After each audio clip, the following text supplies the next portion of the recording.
Bütün izləyicilərimi salamlayıram. Bugün sizə məni çox təəccübləndirən, çox bəyəndiyim bir kiçik binokl barədə danışmaq istəyirəm.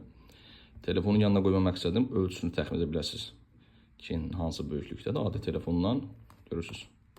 Yəni ölçüsünü. Nə kimi özəllikləri var? Çox yaxşı yaxınlaşdırması var, çox təmiz görüntü verir.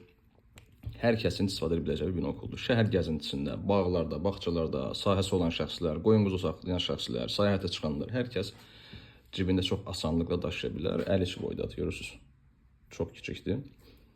Əgər binokulla maraqlanırsınızsa, binokul almaq istəyirsinizsə, məncə videonu axıra kimi izləyin. Videonun sonunda əyan olaraq görüntüsündə, real çəkilmiş görüntüsünü göstərəcəm sizə.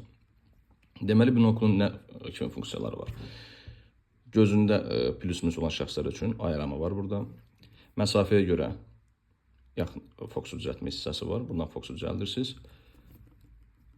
10 dəfə yaxınlaşdırması var. Yəni 1000 metri 96 metrə qədər gətirə bilir. Və çox təmiz, çox aydın. Deyərdim ki, özündən 2-3 dəfə böyük binokullarla eyni səviyyədə yaxınlaşır və eyni səviyyədə görüntü verir.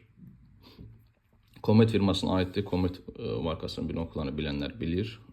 Çox qəşəng, çox, yəni şəxsən məni çox təəccübləndirən boyuna görə bir binokuldur. Özünün belə bir qabı gəlir, gördüyünüz kimi, və korobkası olur. Mən sizə bunu əyanı görüntüsünə göstərəcəm. Mən şəxsən çox bəyəndim və nəzərə alın ki, telefondan çəkmişəm görüntünü. Telefonda çox da ideal formada çəkmək olmur. İstərsəniz effekt ölür, həm çəkilir zamanı, həm videonu sosial şəbəkəyə yükləyəndə, yəni video keyfiyyəti çox aşağı düşür. Onunla belə inşallah ki, mən sizə onu necə çəkdiyini göstərə biləcəm.